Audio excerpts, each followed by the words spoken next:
Hello everyone and welcome back to my channel. I know it's been like 3 years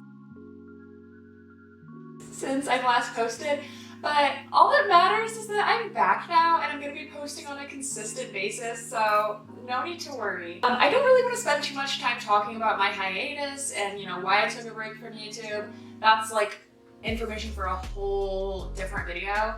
So if you would like to know more about that, just comment below, let me know, and I can look into making a video like that, kind of explaining my break. But like I said, all that matters is that I'm back now and I'm ready to jump into this video.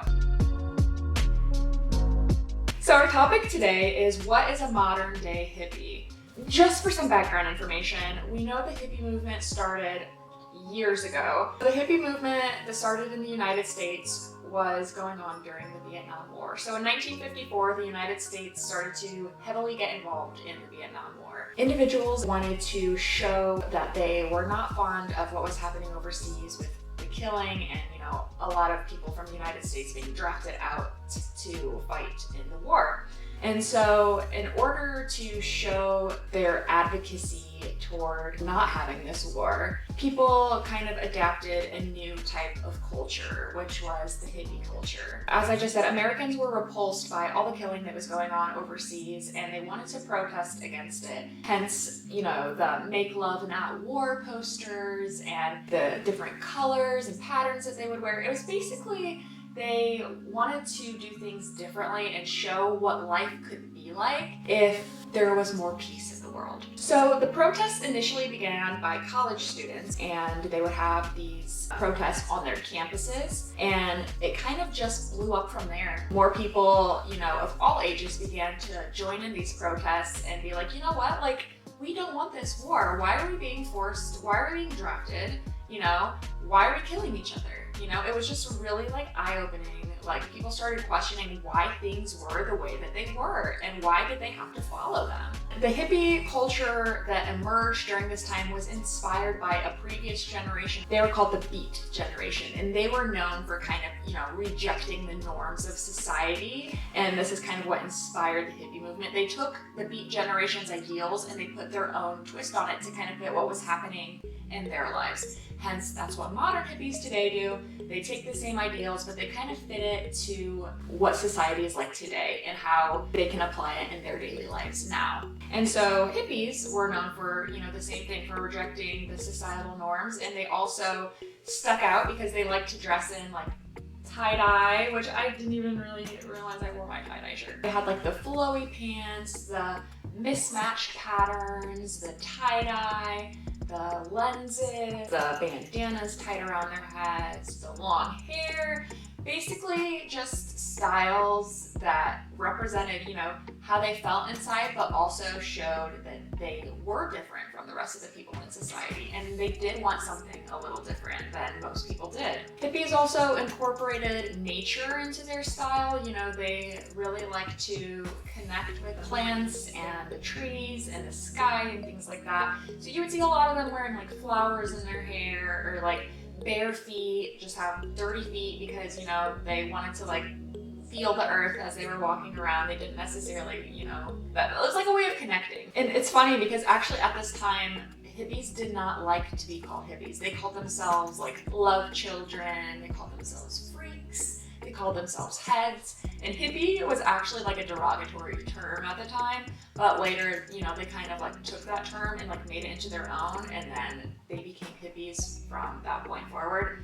And now we all know them as hippies, but at the time when they were emerging, that was not really what they liked to be called. They were known for wanting to follow their own path, their own calling, instead of doing what everyone else was doing. Like at that time, it was common, men were the breadwinners of the household. Women would stay home with the kids and clean and cook. And this is really the time when people were like rejecting that. They're like, we don't actually want to do this. Like, we want to follow our hearts and follow our passions.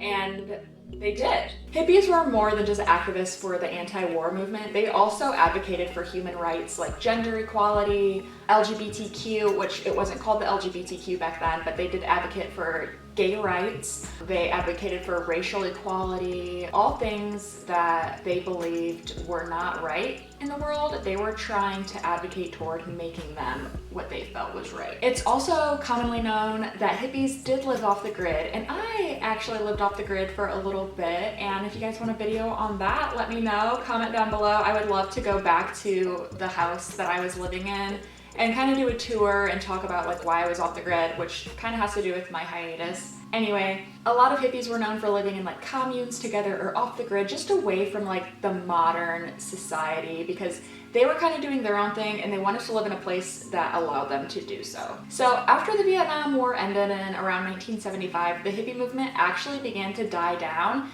because people didn't have that main motivation, you know, to advocate for anymore. So people kind of returned to like their normal lives. And I mean, not everyone. Some people took the hippie lifestyle to heart and passed it on generation through generation, hence the modern day hippie. But there's something you can learn from every subgroup, every type of like culture, whatever it may be. You can learn something. You know, the hippie movement kind of inspired people to take their own path and to not necessarily listen to everything society is saying, because maybe society doesn't have our best interest.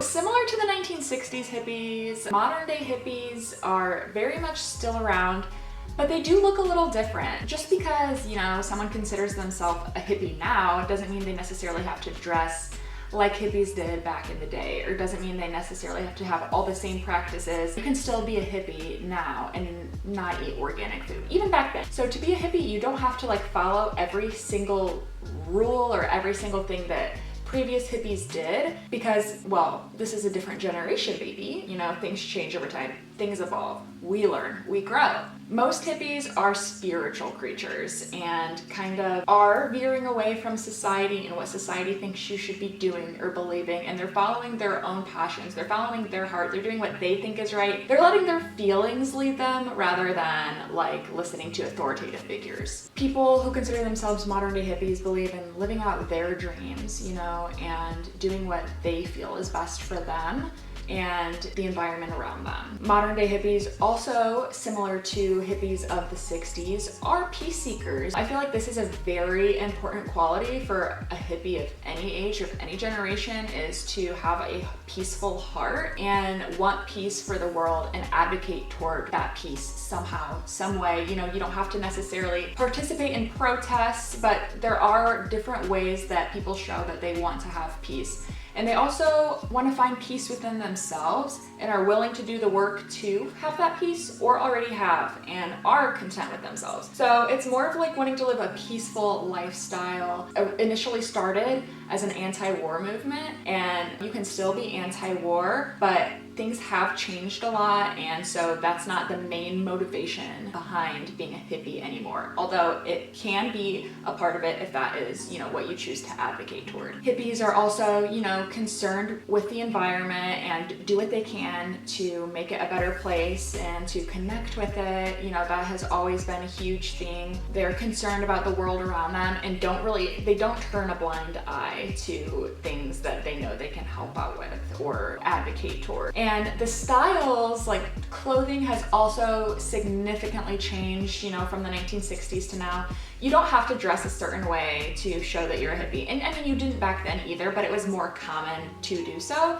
Nowadays, it's really all about your mindset. That superficial stuff has nothing to do with wanting to be a hippie. It's about like taking how you feel and using it for good and using it for peace and carrying the same ideals with you, that you don't have to do what everyone else is doing. I hope that gave you guys like some outlook on like what a modern day hippie is and what the outline for that looks like. I would love to do another video over more specifics as to like what a modern day hippie is, but this is kind of just a rundown of how the modern day hippie became to be.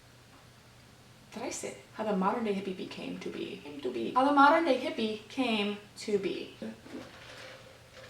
It's fine. Don't forget to subscribe because I'm back now, guys, so you can subscribe to my channel. Like this video because I said so. Thanks! See you guys next time! Alright. Say hi to the camera.